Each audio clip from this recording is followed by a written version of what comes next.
Hey guys, welcome back to another episode. We had Simeon Harris on for this episode. If you don't know who he is the mastermind behind some of the most viral sound design videos on the internet right now. You might recognize this one as an example. You can tell by the noise the boys are back again. That's his. We touched on all kinds of things in the social media content creation space, everything from the analytical side to career, relationships, work ethic, everything like that. So we did have it at a pizza shop, so excuse a little bit of that room noise, but hopefully it's listenable and a fun experience for you today. So let's dive right in. Unless they actually have experience. But the problem is that with people that have never done content creation before is that they're not comfortable on camera. They don't see it as an individual, or even worse, well, not worse, but they see the camera as like a whole audience. But with YouTube, it's you want to have that one-on-one like we're having now, right? Like the audience is watching now, the goal of it is to make them feel like they're actually at the table here. When you're on social media, right? Almost all the time, like I would say 90% of channels are individuals, right? And you will feel that personal connection with the person.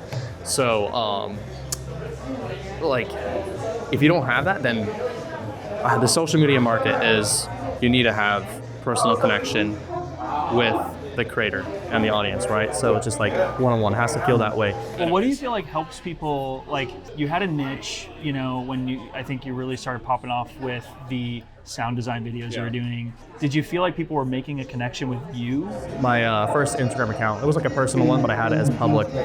And at the time, I was 14 and I was trying to learn how to do sound design, specifically Foley. So I'm working with sound Crazy you effects. started at 14. That's like Mr. Beast age. I don't know. My parents let me have too much time on the computer, so Awesome. yeah, I know it's awesome. But I spent a lot of. I don't have any regrets. But at the time I loved everything about sound and in like film, especially animation. Specifically, growing up, my dream job was to be a voice actor. Growing up in a Christian homeschool household, we listened to a lot of Adventures in Odyssey. Are you familiar with that? Dude, so I was so obsessed. I listened to every single episode. At the time, it was like over 700 episodes. I knew all of them. And I would spend a lot of time researching who the actors were. They had a podcast about the content creation behind it, and sound design is a huge aspect of that because you can't see anything. So Yeah, it's like storytelling, really good storytelling without any visual. yeah, and that was so fascinating to me because I'm not even really into film. Like I like movies, but I'm not like into it as much as like every other creative video guy I know. Sure. But with the sound, it was just really interesting, and so I wanted to learn how to do sound design. So I think the first video I did was a scene from Spider-Man Into the Spider-Verse, and it has a music track on it. And I'm like, well, I don't want to recreate sounds that a professional's already done. I want to like change a different aspect. So during the scene, it's when Spider-Man, Miles Morales, is like getting the confidence, and he's like, okay, I'm gonna jump off this building, and he jumps off, and he goes to the city, and he's like learning how to swing and all that. And there's this song, I forgot who the artist is, that plays throughout it. I'm like, well, what if we didn't hear the song, and it was just the sounds of him going through this whole thing? Spider-Verse would sound without music.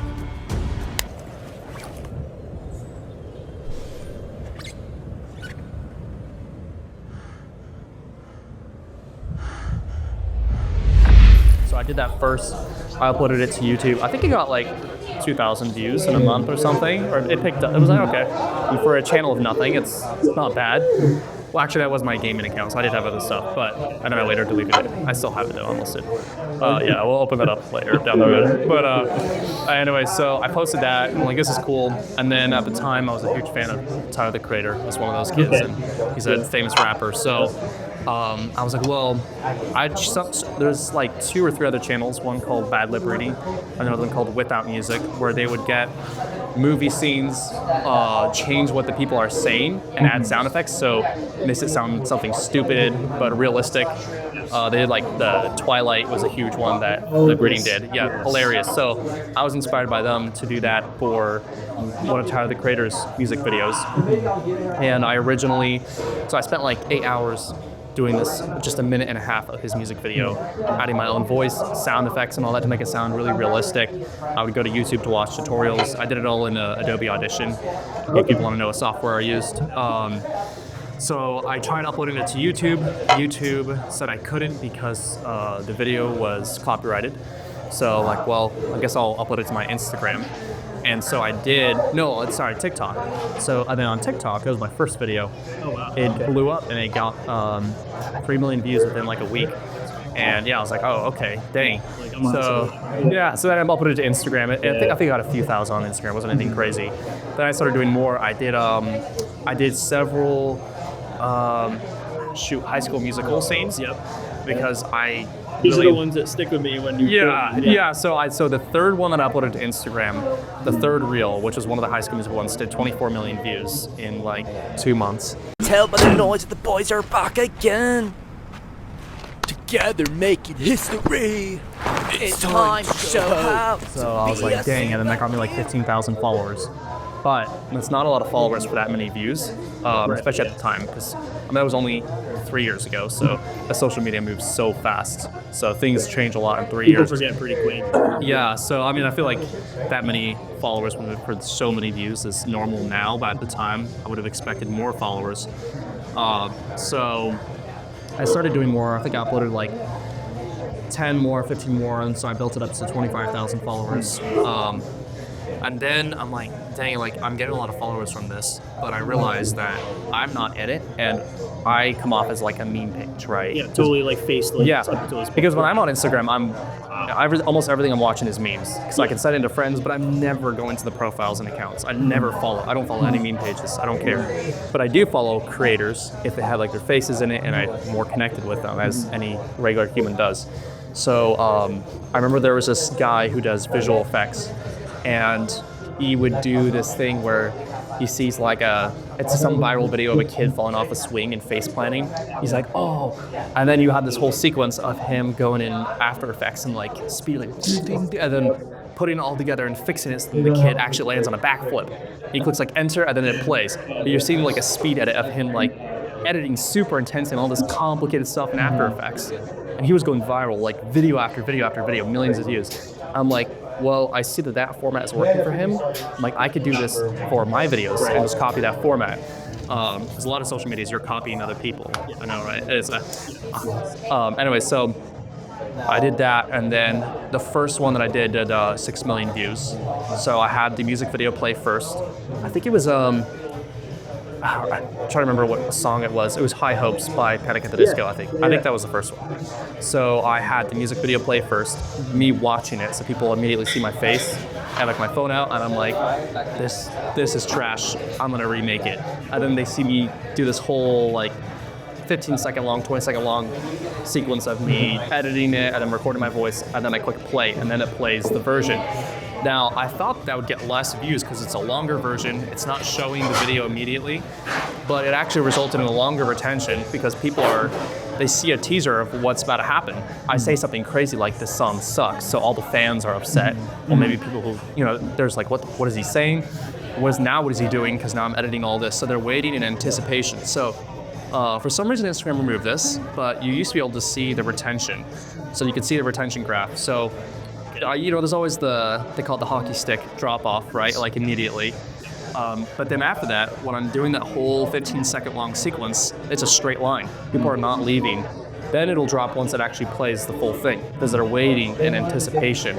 I had them. So now the original version, I might only do a minute of the music video because it takes so long to do those. So sure. Then I can add an extra 30 seconds of my sequence. And now this is a 90-second video that people are actually watching until the end. And Instagram likes that because I'm keeping them on the platform longer. So then I started doing more of those. And then I'm at 50,000 or 52,000 followers now.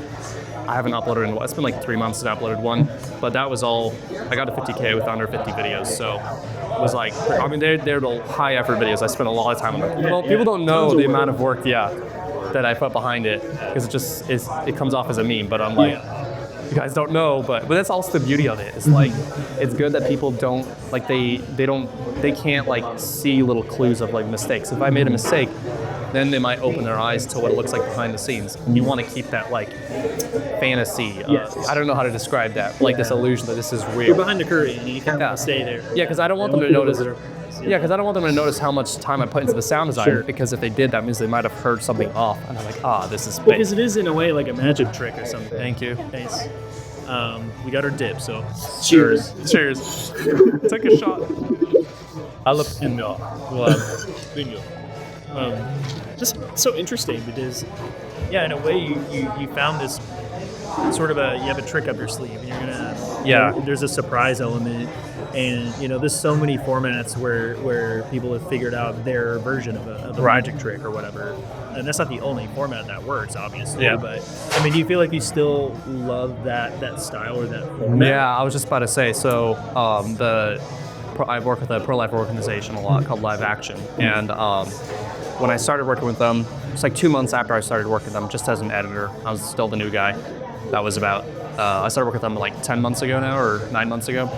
So 2 months in, they did a lot of undercover investigations of crime related to abortion, and I don't want to get into that. That's touchy stuff. But so but they filmed it. They did like sting operation videos, so they'd have an undercover camera. This was over 10 years ago that they filmed those, and they don't do them anymore. They do a lot of journalism and reporting, and just try to make people more aware of this stuff. So one day, one of the producers was like, "Hey, do you guys have any ideas how we can like refresh this?" Oh, thank you. Thank you so much. Merci beaucoup. It's good stuff. Dude, this looks good. Here we go. Gotta show the czar. There we go. Yeah. And you know what? Pizza Roseville. You mind if I shove religion down their throats and pray for the meal? Let's do it. Yeah, okay. Thank you, Lord, for providing us this meal and letting Christian and I meet again and help our conversation here to be fruitful. And please bless this podcast. It is hard work in your glory. In your name I pray. Amen. I would almost be like, bless this podcast to our bodies. Bless this. Oh, yeah, my bad. Yeah, thank you, Lord, for this fair. So I had an idea because I started going down a rabbit hole of like, there's a specific channel. So you started, or if you did, yeah. So you were dealing with like 10-plus-year-old footage, and you were going to having to basically like, it's like, how do we way to make it relevant? Yeah, because you can't just post the footage, and I mean maybe you could, and sometimes like on Twitter that stuff goes viral. You just have the footage and like text above it like, oh, this happened, and it's crazy stuff. This is intense, emotional things. So, these are actually really big. Dang, this is a small. Heck yeah. It's a big small, brother. I know. Heck yeah. This is an American small brother. It's American. Ain't no small in America. There's no such thing. But at the time I was really into this channel. I still like listening to her sometimes. Rotten Mango. She does true crime podcasts. Sounds and they're so like, familiar. I feel like she's really good at explaining the videos. I got onto her because I was interested in the Epstein stuff. So she had like a 3-part video series. Each one was like 2 hours long or an hour and a half long.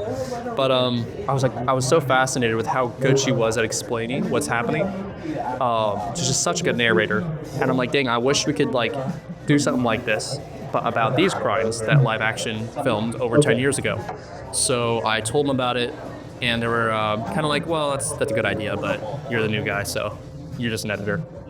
So I don't know what to do. It's America. So I made a new channel, and just like under my name, and I recorded a video, but I made it super short. It was 3 minutes long, and it's a vertical format. Filmed it in my bedroom, and I'm explaining what's going on. I cut back and forth, but what I always started with was, so this person did this. I intentionally always started it with so, as if I'm continuing a conversation that I've already had with the audience or you.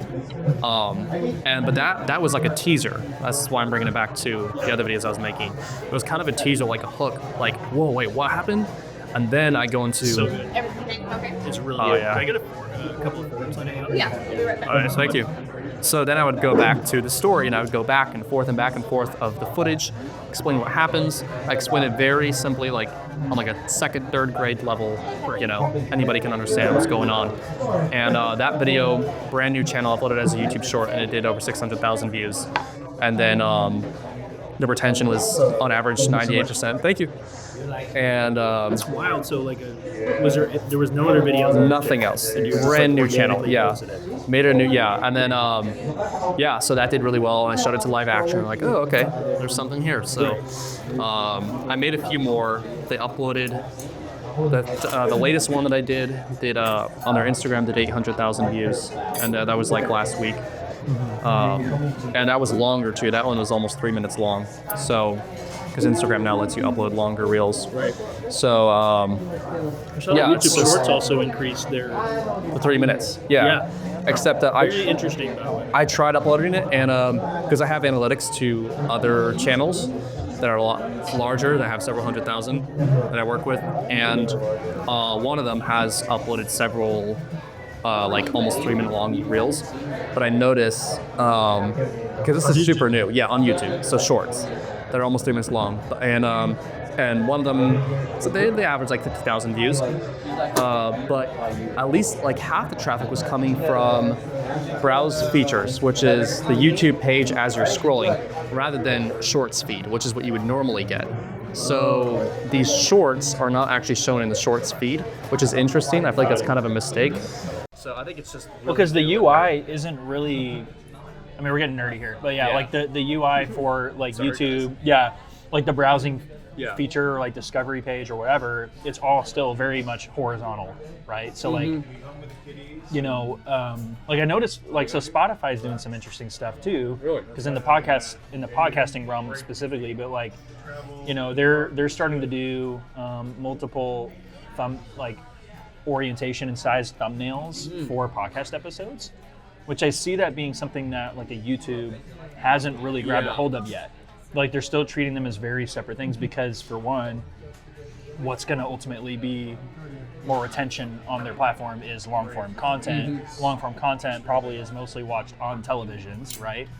So, but it's weird that they wouldn't have the 3-minute stuff on the shorts feed. I'm really curious if that's like intentional or if that's like, maybe it's still like a beta thing where like they don't expect people to watch 3-minute videos on their shorts on their phone. I don't know. Yeah, because I mean I would, and TikTok allows, I think it's over 10 minutes now, and they actually do quite well. It's really fast. I'm actually very impressed with TikTok's algorithm. Like, people slam on it way too much, but usually for political reasons. But their algorithm is probably like the best I've ever seen. It's really fascinating. The videos that go viral are videos recorded straight from people's phones. I see videos all the time. I don't spend a whole lot of time on TikTok, but when I do, it's like a 5-minute rant video. Someone's just recording themselves and just talking from the camera. And now, like, half the videos on TikTok that I scroll onto don't even have descriptions, and it's just super random accounts can, blow up, which is good. That's a good thing. YouTube is adapting well to that as well. But I love that, like, the thumbnails thing, because I do see sometimes on my laptop, the phone is better, but as you're scrolling, it'll put the vertical thumbnail into the horizontal thing. It looks so awkward, right? You have like 2 black boxes on the sides. They need to fix that. You can do thumbnails for shorts, but for some reason you can only do it through your phone on the YouTube Studio app. Yes. You can't do it when you're uploading from YouTube on the app, and you can't do it from your desktop, which is stupid. I don't know, they're just goofing around on that. Well, they should expect that people would want to do that, but I think they're doing that to try to almost force users to focus on the mobile aspect of the creation itself. Because, like, obviously, I think people on YouTube expect more of a produced video, less UGC feeling. It's almost like they're in this weird in between of like, maybe you shouldn't really try to be a TikTok. Like, maybe you should just try to open up for creators the ability to have that flexibility, that they can control their thumbnail appeal the same way that they would do for their long form content, and that it's not this big headache. Because we were posting 3 posts a day when in the creative team I was working with, and it was so frustrating having to be like, okay, YouTube, you're so specific, whereas like everything else, like Instagram, YouTube, so it's kind of interesting, but I think that's because they're trying to figure out where they fit in the future of short form stuff. Well, another this will be technical, but also it matters a lot for people that are creating content, is one thing that separates YouTube Shorts from all the other platforms is there's in-app messaging in TikTok, and people do use that. It's kind of crappy. Instagram and Facebook, people definitely use that. I do at least half of my messaging and texting with people on Instagram because I'm very active on Instagram. And that also means I share reels with people inside the app. You can't do that on YouTube. Right. So sharing is a very important metric on Instagram. So if the retention is not great, if the retention is on average like 50%, which isn't great, the shares will make up for it. It'll still keep it alive. So, but YouTube doesn't have it. There's no one is copying the link to a short and texting it outside to a different app. It's too much work. So now YouTube has to prioritize the other two main analytic metrics, which are the retention, and then also the chose to view versus swipes ratio. I think an easier way to say that. I don't know why they call it that. So the retention is obviously how long people are watching the video. So now your video needs to be more constantly engaging. So that's why YouTube Shorts, at least I've noticed in my algorithm, are always much higher edited, also usually longer than Instagram Reels. So like Instagram Reels, something always to keep in mind is, in the end, every platform wants the viewer to be on the platform as long as possible. So so they want someone to get on YouTube and then maybe scroll for a whole hour. Now, if you help them do that, then you'll be rewarded, right? That means you're making good videos, and YouTube likes you for that. So there are multiple ways of going around that. Maybe you have a ton of short videos, 10-second long videos that add up to 10 minutes of someone scrolling. Sure. Or you have one video that is 10 minutes long. Platforms like both, either way. So Instagram is a ton of short videos. YouTube is a lot of longer videos that people actually watch until the end. And YouTube has to prioritize that because there's no in-app sharing. It's not a messaging app. So you do have to focus on making actually better videos. It can't just be turn on your phone and rant on YouTube Shorts. You can't do that. And then, of course, you have to have a good hook. There's the shows. I think actually Instagram has this metric now, which is within 3 seconds. If someone scrolls, it doesn't count it as a view, and then also it tells you the percentage of people that scrolled and stayed. So something good would be at least 70% chose to stay, so 30% of the audience scrolled within 3 seconds. We always hear stats about attention spans and about feeling like we're constantly being flooded and inundated with messaging and ideas and information, and like how as our brains aren't really fully equipped or designed to handle that much information coming in. Mm-hmm. So like people are making money by being successful at short form content.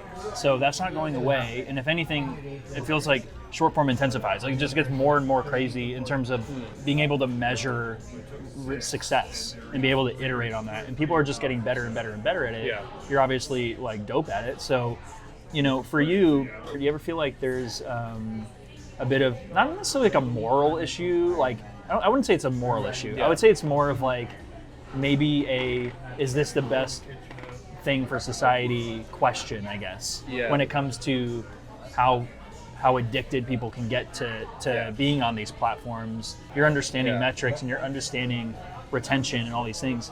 Do you ever wonder about like, where society's heading and like how much is this impacting the way people think? Like, or maybe the way people can think for themselves or not? Like, I don't know. What are your thoughts on that? I actually just had like 2 big conversations about this in the past week. People curious about my work is, they asked me this, like, don't you feel like social media is just so corrupt feeling? Sure. And I've kind of been like developing this thought, but I kind of like to compare it like when you're going out to eat, right? You can go out to McDonald's, which is very cheap, and it's reliable and it's there, but it's not healthy food. It's not good food. But it's one of the top, food franchises in the world, if not the top. Same with like In-N-Out. In-N-Out tastes a little better, but it's still not healthy food. People will still choose to go there. Or you can go to a high-end restaurant where you'll get really good food, but it's just more expensive. So this is what I compare the short-form brain rot videos that feels like, oh, this is just so brain-numbing. Yeah. That's the McDonald's. That's the fast food. People will still always choose that. That's just the reality. Then you have more like in-depth 2-hour-long YouTube videos, or maybe even our own conversation here, which isn't going to appeal to everybody. It's going to be more of a niche audience for this conversation, and because our conversation is so valuable and interesting. and well, you know, they will choose to watch this, you know. But it's like they're paying with their time, you know. It's just as like we use our money to buy cheap fast food or frozen foods, or it's all a disciplinary thing. So, and the problem is that you can't really blame it on the creators. I think for myself, I've become more selective, and because I can, which is nice, about with the people that I work for. You know, it's like, what is the goal? Like, what is this video for? I like helping businesses, and I like helping pro-life organizations because it's consistent with my faith, right? But I can choose to not help someone like, I don't know, like Mr. Beast, where it's like it might not be as productive. I don't really see much of a problem with his content, you know, but it is that like really fast. He's a hot topic right now. Yeah. Oh yeah. Well, for other reasons, but I've always been like a fan of him from like learning YouTube and all that. I don't like watching his videos because it is too much. Have you seen the show on Prime? Have you seen No, I know about it. I watched like I think he posted the first episode. It feels very YouTube, but it's like definitely more like highly productive. Yeah. It's very interesting. But the thing is, there's a time and place for all of this. Like, there's so many different niches, because then you also see, like, Sam Sulik, who he's the bodybuilder, super big. He just uploads raw notes. Oh yeah, I watch a lot of Sam Sulik. Oh yeah, just ripping this thing off. Bulking season, dude. Yeah. You started on your winter arc yet? Dude, I'm deep into my arc right now. Yeah. I don't know if I'll ever get out. Oh no, of course not. No. But yeah, we're in our bulk season right now. But like that, Our bulking season, dude. Yeah. carb load, and then go hit cardio this afternoon. Yeah, I'm good. You should edit in a sound effect of like actual glass. Dude, I can't say that because now the audience knows. Now they know it's You're fake. breaking all the pizzazz, right? Yeah, I'm actually an AI generation. I'm not a real human. No, we can break it right now. Yeah. But like, there's a time and place for all of these things, and because like, what is the solution? Like, people can complain all they want, but what is the actual solution? Are you saying that the government should intervene and say, you know, upload this to the platform should because the brains of our society. yeah, I don't really like. I know it sounds crazy. I don't trust the government to make those decisions. So true. But like again, it's just a matter of competition. You're gonna always have an audience for the brain rot stuff. You're gonna always have an audience for the sophisticated stuff, you know.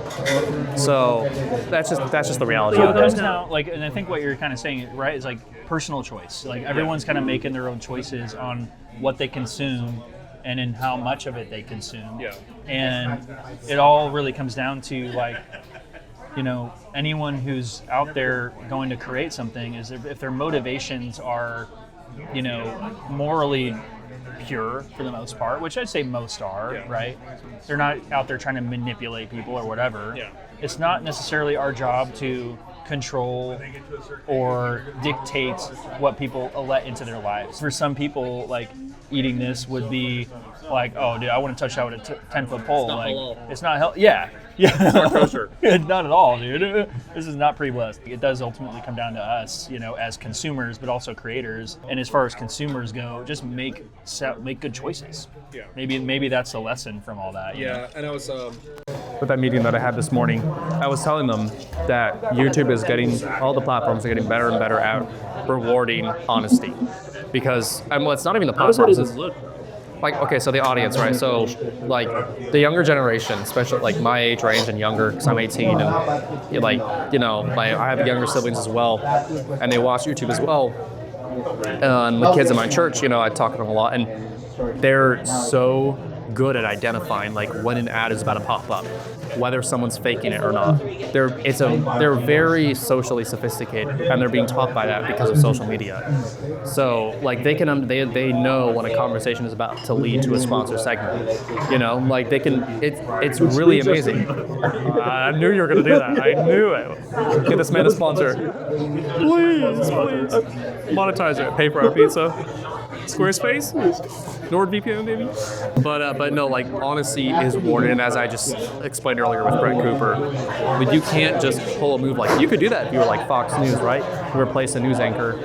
Actually, even they couldn't do it when they got when they dropped off Tucker Carlson. Tucker left. Yeah, and what's crazy is that's actually the first time I really, like, Tucker Carlson actually came on my radar. Because I know now that he was super famous to a lot of adults, but I never really heard of him until I heard about, whoa, this is huge apparently that this random newscaster guy is leaving.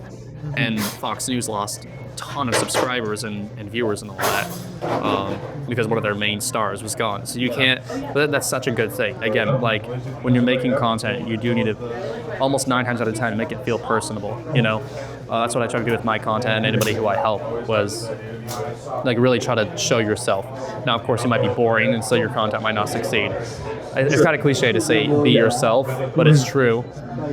If you're being yourself on camera, but it's not working, unfortunately, you might just be boring and no one really cares. So some people are trained for it, and other people are naturally funny or charismatic. It's almost like you have to channel like being an actor to be, I think, more successful than most at being like a social media presence. Yeah. Like, and it's weird because you have the Sam Suleks of the world that are like, don't really, at first glance, you wouldn't think he's like this charismatic personality to watch.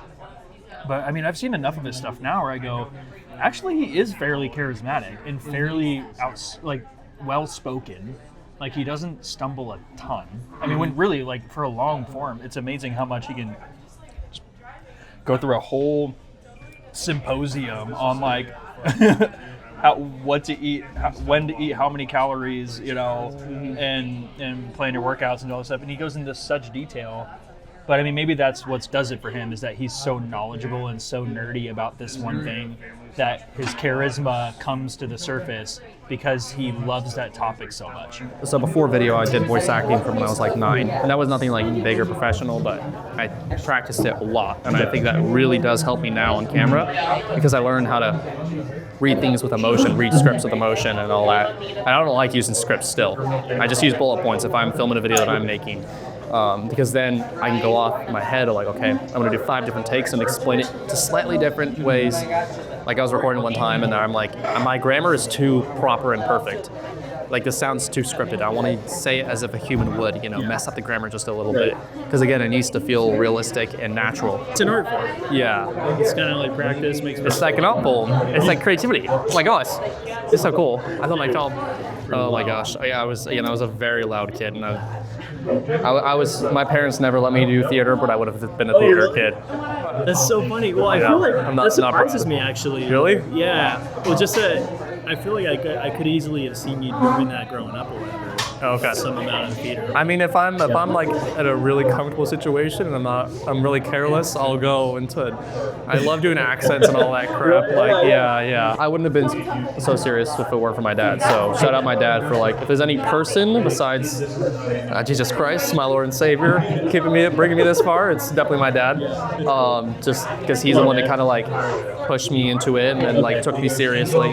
He's like, okay, if you want to do this, and the problem it started with because I would annoy my siblings with how much I would talk and do those stupid voices and all that. And so my dad's like, you need to channel this, is what he would say. So he started having me read like Lord of the Rings and other books like that out loud and recording my voice. And he would hear me back and, just have me read. Need more water? I'll take some more water, please. Thank you. Yeah, so shout out Old Town Pizza for serving us well. Heck yeah. I love it there. It's great. Not sponsored, but we'll shout them out for free. Thank you. That's cool that he saw that in you and like wanted to nurture that in you. He did that, so I have 8 siblings, and they all, I was homeschooled and one of those families. Where do you fall in the hierarchy? I have 5 older siblings and 3 younger, so I'm 6th. Okay, so you're in the middle. Yeah, like bottom middle, yeah. Bottom middle. And then 2 of them above me are twins, and they're not allowed to have individual personalities, so they're conjoined. That's like, not actually, but in my head, They're twins I'm that joking. close to each other. Yeah, they might watch this and they're gonna be pissed off. They kind of count as one. Yes, but I'm so appreciative about my homeschooling experience because my dad's focus was in education and literature and history. It was very biblically based, was turn your passion into a skill so you can serve others. And I think it's super biblical. My favorite anything in the Bible is the parable of the talents, when the king gave his servants these talents. And if you guys haven't read it, I should know the verse and chapter so I could tell you, but just Google parable of the talents and you can find it online and read the section. It's really wise.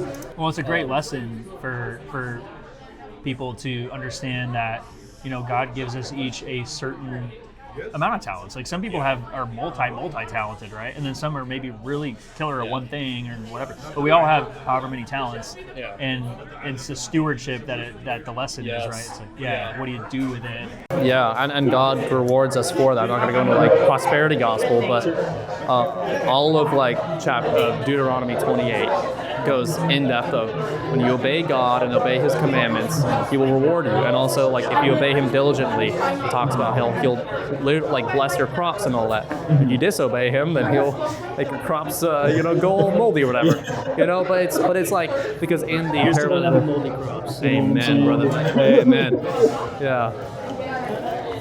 But it goes, it's consistent with the parable of the talents, because what happens is this king has 3 servants, right? And one is given 10 talents, the other one 5, and talents is the currency at the time. So imagine $10, $5, and $1. Why did you get 10, bro? Yeah. Well, so that's the thing is it also touches on the fact that we shouldn't complain about what responsibility we're given, but only to obey the king, aka God, diligently. So maybe it was like a lord. So, anyways, so the first servant has 10. The king says, "Take care of this. Go invest it. And you're in charge of this. This is my money that you're in charge of." So the servant does that, and he comes back to the king and said, "Hey, I invested and I turned these 10 talents into 20." He said, "Good job. You did well." And then the guy who had 5, he went and he invested it and he turned it into 10. Yeah, he put it in Roth IRA. Let's go, baby. The Vanguard. And he just sat on Yeah. Oh, he sat on for a bit. Well, so he invested it and whatever word you want to use, and he turned it into 10 and came back to the king. And he said, "Well done." The guy he gave 1, the one with the least amount of responsibility, that guy, he was nervous. He's like, "I don't want to risk. I don't want to risk. I didn't want to And he put it lose on his talent." He put it all in Bitcoin. Well, so he still had the 1 talent. He came back to the king and said, "Well, I still have this 1 talent. Here it is." And the king said, "Why did you fear? You're being disobedient." He took that talent away from him and gave it to the guy with 20. The one who showed the most responsibility, who was given the most, and then also turned out the most. And I think that's a real hard lesson that on top of, we should obey God and work hard for His glory, because also those weren't the servants' talents. That wasn't their money. The king gave them this responsibility, right? We should apply this in our life in every single way.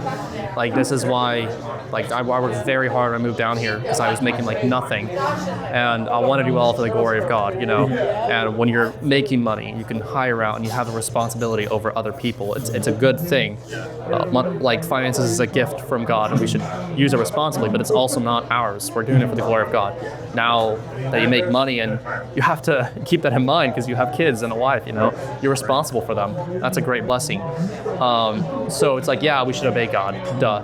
But also we should not disobey Him, because I truly believe that maybe it's just consequences of making dumb decisions, but also I think that's a direct insult to the Lord of Him giving us a great responsibility, and you don't put in those extra hours. You're not being good to your client, you're not being responsive, and whatever that might be in your business or anything else in life. So that is something that I strongly hold to, and I think a lot of creatives miss on that, because that then means that everything I do, I see as a service towards someone else.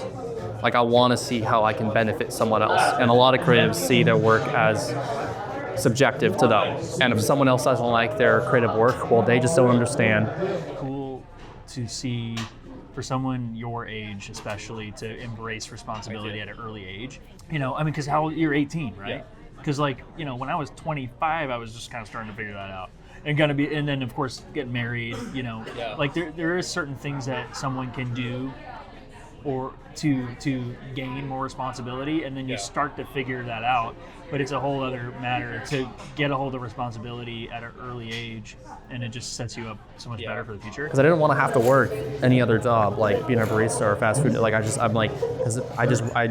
would not want to do that. I wanted to do video stuff, right?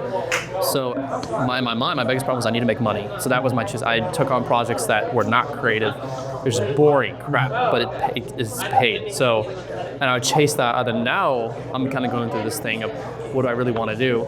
But when I'm always busy, I'm discovering what I actually want to do, because I've been able to wear so many different hats of my work. I've done thumbnail design, graphic design, editing. Now I do more like consulting and strategy and all that. And it's like, now I'm just kind of like going with the flow, whatever the Lord wants to throw at me. And I want to be diligent and be fearful of Him and be like, okay, if this is, like, I don't want to get too caught up in my feelings about this, you know? But it's also really good to know where your strong suit is. Like, and especially as you get better in your skill, you don't want to keep on doing this stuff. I don't want to keep on doing video editing anymore, you know? Like, I still like it. Maybe if I have a lot of creative freedom on the project, then I'll edit it myself. But eventually I kind of want to leave that behind and do more of like the higher level stuff. So it's just like, I don't know, it's a huge difference when you're in life, is when you have faith in the Lord, and no matter what you might fear, it's like, what have you to be afraid of? Fear God. Like, yeah, you might, you know, you're gonna fail. You actually will fail. But as long as you're fearful of the Lord, that is what matters. One, where do you those opportunities, every failure is an opportunity, and exactly. Yeah. So like that is what also, I mean, it was hard because that, you know, I would always stress about it. It was twice I almost couldn't pay rent, and I was like so stressful, you know. And at that time I was not worrying about what am I truly passionate about at the time. I had responsibilities, and I think that's a thing, like, because I know a lot of people go through college and all that, and they can't get jobs like right off the bat as soon as, and I'm like, you studied for 4 years, and you paid for that too. And I think the difference is that it's good that you're building the skill in college, but it doesn't, like, I don't know about you, but it seems my friends don't actually get to work on projects.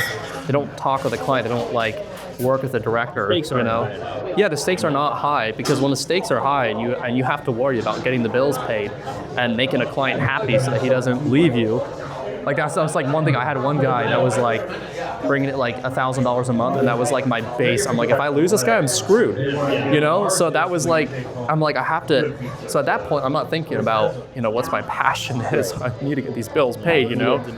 Yeah, so it's, yeah, so I think that's one thing where it's like, you know what, like, if you're stressing about what you're passionate about and all that, it's just like plunge yourself into working your butt off, and, you know, and it's not a bad thing to try to chase the money. Obviously, I love the Lord, and I always try to keep in perspective that the money's not mine, and this is something I can use to bless others. Whether I want to donate it or hire other video editors and provide them with the job, because I know how that feels when someone's like, I'll take a risk with you, you know? It's a huge blessing, you know? So I have the utmost respect for business owners that are hiring video editors and all that, because it's so hard to do. And you are being very generous by trusting this guy. And obviously that your employee is then providing back for you. It's a transactional thing. But like, again, like that's what drives a lot of my motivation is I want to do this for God, and I want to serve others. This is not I'm making this art thing for just myself. I mean, you can do that, but then that's a hobby. Like if that's what you want to do. But I want to do what I love for life and get paid for it. That way I don't have to work a job I hate and then come home and have 15 hours a week to do what I love. I want to be able to do 70 hours a week for what I love, you know? So yeah, that's what drives me there, I guess. So. That's cool. You have any tidbits of advice on like, hey, maybe you think about this as you're trying to figure out your niche and what you're good at or whatever? I think the biggest thing that was like a step from doing fun projects for myself and as hobby as to then taking my stuff seriously was I started editing for my dad's friend's podcast when I was like 10. And I did it for free for a while, and then like a year in, he was paying me $50 a month. You know, I'm like, wow, this is money. You know, but that was the thing where it changed, because this is a guy that has a podcast, and it was a finance podcast. This is, you know, I respect the guy a lot. He's a fantastic man, and so, but it's different because if he's expecting me to actually deliver on this, because if I don't, that means he cannot get this episode out and his listeners can't listen to this episode. So what I'm doing has actual consequences, right? This is not, hey mom, dad, look at this drawing I drew and they put it up on the fridge because they want to sympathize for me, but really the drawing's crap. This is something like, this guy's actually depending on me. Obviously the stakes are very low, but it was higher than ever before, because before it was just projects I would show my parents, like, wow, cool, nice. I'm like, okay.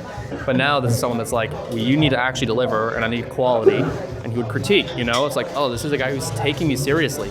That's something that's so important, I think, for kids, that I want to do with my future kids, is like put them in areas where like adults will actually take them seriously, and critique them and say, hey, you messed up on this edit here, and not be like, oh, he's a starter, it's okay. It's like, no, take them, and they love that. It's amazing, especially as a young man, as young as like 12 or 10, to have that respect and responsibility. It's like, wow, I'm a man now. I'm an adult. People are depending on me, and I think that's really important. Because they're taking you seriously, and then there's, like you said, there's consequences to if it doesn't happen. And there's a bit of that performance there, right? Like you have to make something happen. Which is different than just like a hobby. Yeah, and also if you can make like a tiny, I mean, $50 from you a month was a lot at the time. So I'm like, I could buy things now. But like, let's say you're a teenager and you want to do social media, like just go to your local coffee shop and say, hey, can I film your baristas making coffee and then post it to you for Instagram? There's so many businesses that have no social media presence, but they're constantly being told you need to be on social media to market. So they have nowhere to start. So if you go up to them and say, hey, can I do it for free or maybe $10 a video? Like, and I know that's nothing, but as a team, that's a lot. And it's now you have a price.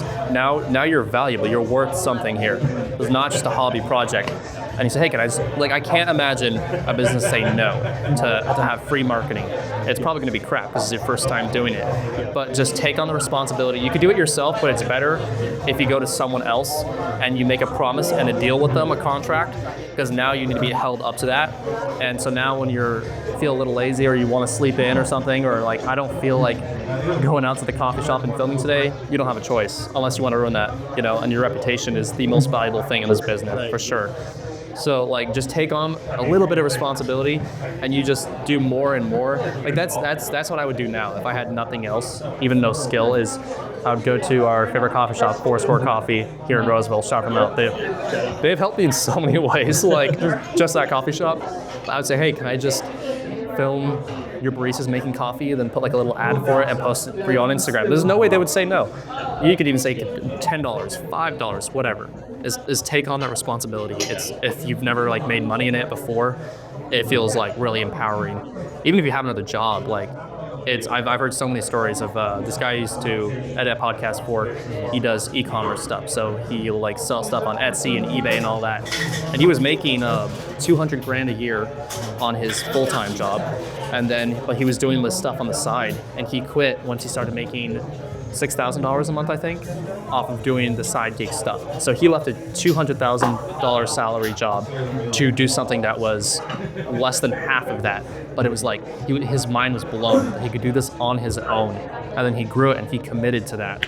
Like that's just something incredible, It really changes when you're doing something for free, just for other people to look at and say, wow, nice, put a little star on it, to then this is a product. This is something that people want and depend on.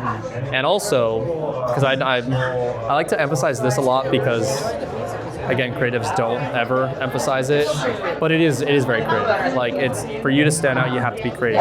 For this podcast to work, you need to find a different setting, or so also you do have to be creative, duh.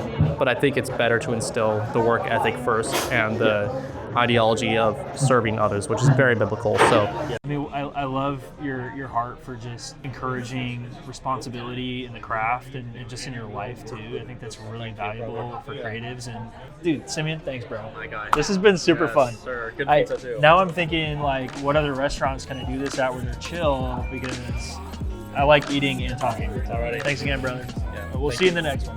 God bless.